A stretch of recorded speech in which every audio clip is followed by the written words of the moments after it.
Hello students, मुस्लिम विधि के अंतर्गत वसीयत का टॉपिक चल रहा था जिसमें हम वसीयत की अपेक्षाओं के बारे में पढ़ रहे हैं और उसमें टॉपिक चल रहा था वसीयत करने की विषय वस्तु और मान्यता। तो इसके अंतर्गत बताया था कि संपत्ति का हस्तांतरण योग हो, वसीयतकर्ता और संपत्ति का स्वामी और वसीयतकर्ता की मृत्यु के समय संपत्ति का अस्तित्व में होना जरूरी है। इसके संबंध में कुछ विशेष उदाहरण है, जैसे फर्स्ट है वैकल्पिक वसीयतदान। किसी संपत्ति का वैकल्पिक वसीयतदान मान्य होता है, यानी मरने के समय के यदि के नहीं है तो ख को वसीयतदान मान्य हो। दूसरा है घटनापेक्ष वसीयतदान मान्य नहीं होता है, यानी किसी अनिश्चित घटना के घटित होने पर कोई वसीयत की जाती है तो मान्य नहीं होगी। तीसरा है सशर्त वसीयतदान। ऐसी शर्त के साथ वसीयतदान जो उसकी पूर्णता में कमी लाए और इस तरह प्रवृत्त होगा जैसे कि उसके साथ कोई शर्त नहीं लगी है, अर्थात वसीयतदान मान्य और शर्त अमान्य। नेक्स्ट है आजीवन संपदा, लाइफ स्टेट या निहित अवशेष वेस्टेड प्रॉपर्टी के बारे में। मुस्लिम विधि में आजीवन हित की वसीयत मान्य होती है, निहित अवशेष मान्य नहीं होता है। जैसे कै को एक आजीवन अनुदान किया जाता है। अनुबंध यह है कि उसके मरने के बाद संपत्ति ख को पहुंचेगी। यहाँ कै को कुछ मिलता है वह आजीवन संपदा है और ख को मिलता है वह निहित अवशेष। अवशेष यानी बचा हुआ, निहित यह उसी समय हो जाता है जब कै के पक्ष में अनुदान किया गया है। वसीयत के द्वारा काय का अंतरण किया गया है, काय यानी कॉर्पस। वसीयत के द्वारा काय का अंतरण किया गया है, केवल फलोपभोग का नहीं, तो वसीयतदान मान्य होगी तथा शर्तें शून्य। अब है वसीयत की शक्ति और सीमाएं कि वसीयत पर की क्या क्या शक्ति है और उसकी सीमाएं क्या है। फर्स्ट है व्यक्तियों से संबंधित सीमाएं और दूसरा है संपत्ति से संबंधित सीमाएं। व्यक्तियों से संबंधित सीमाएं, वारिसों के अतिरिक्त वसीयत किसी के भी पक्ष में की जा सकती है। वारिसों के पक्ष में वसीयत, यह सामान्य नियम है कि वारिसों के पक्ष में वसीयत अमान्य होती है। इस नियम का आधार यह है कि अगर वारिस के पक्ष में वसीयत मान्य होगी तो ईश्वर द्वारा निश्चित भाग से अधिक संपत्ति उसको दी जा सकती है।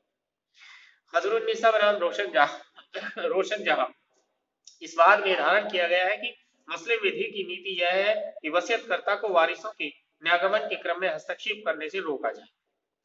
इसका अपवाद है जब वारिस के पक्ष में वसीयत की जा सकती है। फर्स्ट, जब अन्य वारिस के पक्ष में वसीयत के लिए सहमति प्रदान कर दें। सेकंड, जब वसीयतकर्ता का कोई अन्य वारिस न हो।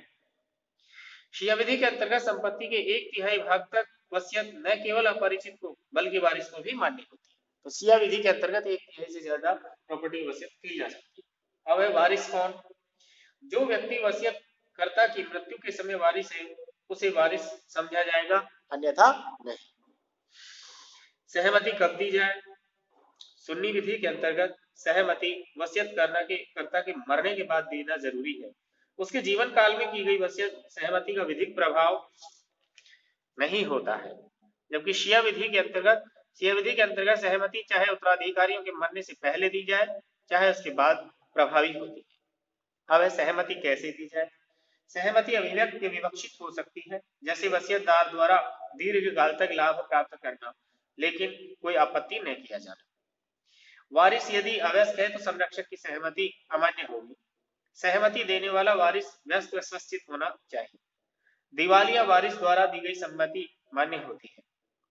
कुछ वारिस सहमति दे देते हैं, कुछ नहीं, तो ऐसी स्थिति में सहमति देने वालों के हिस्से बाध्य होंगे। सहमति रद्द किए जाने योग्य नहीं। एक बार सहमति दिए जाने के बाद रद्द नहीं की जा सकती है। अब दूसरा है संपत्ति से संबंधित सीमाएं, यानी 1/3 संपत्ति की वसीयत। मुस्लिम विधि यह कई सामान्य नियम है कि एक मुस्लिम अपने कफन दफन के खर्चे, अंत्येष्टि क्रियाक्रम के खर्चे और ऋण भुगतान के बाद शुद्ध संपत्ति 1/3 से अधिक की वसीयत नहीं कर सकता। अर्थात 1/3 से अधिक की वसीयत की जा सकती है निम्न परिस्थितियों। अपवाद है इसके। फर्स्ट, जब वसीयतकर्ता की मृत्यु के समय जो भी वारिस हो उनकी सहमति हो। दूसरा, जब वसीयतकर्ता का कोई वारिस न हो। तीसरा, जब 1/3 से अधिक की वसीयत रूढ़ी द्वारा मान्य हो। चौथा, जब केवल वारिस पति या पत्नी हो तथा अधिक की वसीयत उसके अंश को प्रभावित नहीं करती है। तो ऐसी परिस्थितियों में 1/3 से अधिक की वसीयत की जा सकती है। पवित्र उद्देश्यों के लिए भी वसीयत 1/3 से अधिक की नहीं की जा सकती। वसीयतकर्ता व वसीयत ग्रहीता की संपत्ति, वसीयत तभी मान्य होगी जबकि वसीयतकर्ता ने अपनी स्वतंत्र इच्छा से वसीयत को किया हो। यदि कोई व्यक्ति दबाव, अनुचित असर, कपट, मिथ्यापदेश के प्रभाव में आकर वसीयत करता है तो ऐसी वसीयत शून्य होगी।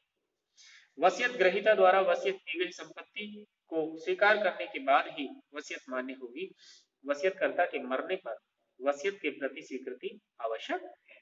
इस तरीके से दो सीमाएं हो गई इसकी, व्यक्ति के संबंध में सीमाएं और संपत्ति के संबंध में सीमाएं। अब अनुपातिक हास या उत्तरदान। अनुपातिक हास का आशय है यथानुपात कमी, जहां दो या दो से अधिक व्यक्तियों के पक्ष में किसी संपत्ति के 1/3 से अधिक भाग का वसीयत दान किया जाता है और उत्तराधिकारी अपनी सहमति नहीं देते हैं, वहां हटकी विधि के अंतर्गत हिस्सा अनुपात से कम करके 1/3 कर दिया जाता है। वसीयत दान का अनुपातिक हास कर दिया जाता है। अनुपातिक हास के प्रयोजनों के लिए वसीयतों को सुन्नी विधि के अंतर्गत दो भागों में विभक्त किया गया है, सांसारिक वसीयत और धार्मिक वसीयत। जहां कुछ संपत्ति सांसारिक प्रयोजन के लिए वसीयत की गई हो तथा कुछ संपत्ति धार्मिक प्रयोजन के लिए की गई हो तो दोनों प्रकार की वसीयतों के साथ समान व्यवहार किया जाएगा। धार्मिक को सांसारिक पर प्राथमिकता नहीं दी जाएगी। यदि वसीयत की गई संपत्ति कुल संपत्ति के 1/3 से अधिक है तो दोनों प्रकार की वसीयतों में अनुपातिक कमी की जा सकती है। धार्मिक प्रयोजनों के लिए की गई वसीयतों को 3 भागों में विभक्त किया जा सकता है। पहला है फरायज के लिए वसीयत, अर्थात किसी ऐसे प्रयोजन के लिए की गई वसीयत जिनके लिए कुरान में आदेश दिया जाता है, जैसे हज, जकात अथवा प्रायश्चित करने के लिए की गई वसीयत। दूसरा है वजीबत के लिए वसीयत, उन प्रयोजनों के लिए वसीयत जिनके लिए कुरान में आदेश नहीं दिया गया है लेकिन जो उचित है, जैसे सदका, फितरत, रोजा तोड़ने के लिए किया गया खैरात। तीसरा है नवाफिल के लिए वसीयत, अर्थात स्वैच्छिक प्रकृति की वसीयतें, जैसे मस्जिद का निर्माण, पुल, यात्रियों की धर्मशालाओं के लिए निर्माण आदि। उपरोक्त धार्मिक वर्गों में प्रथम वर्ग को द्वितीय वर्ग और द्वितीय वर्ग को तृतीय वर्ग पर प्राथमिकता दी गई। शिया विधि के अंतर्गत अनुपातिक हास का उपयुक्त नियम मान्य नहीं है। शिया विधि के अंतर्गत यदि कोई वसीयतकर्ता अपनी संपत्ति का 1/3 कै को, 1/4 कै को और 1/6 कै को वसीयत करता है, परंतु उत्तराधिकारी अपनी सहमति प्रदान नहीं करते हैं, तो कै जिसको सबसे पहले वसीयत की गई है 1/3 भाग प्राप्त होगा। कै और गै को वसीयत प्राप्त नहीं होगी। इस नियम का एक अपवाद है, जहां 1/3 संपत्ति के क्रमिक वसीयत दान को दो विभिन्न व्यक्तियों को किए गए हों, वहां पश्चातवर्ती वसीयत पूर्ववर्ती वसीयत को प्रतिसंग्रहित कर देगी।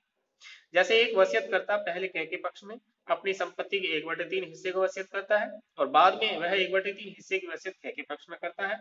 यहाँ पर कै के पक्ष में की गई वसीयत कै के पक्ष में की गई वसीयत को प्रतिसंग्रहित कर देगी, यानी वापस कर देगी। इस तरीके से आज की बात नहीं वो। Thank you.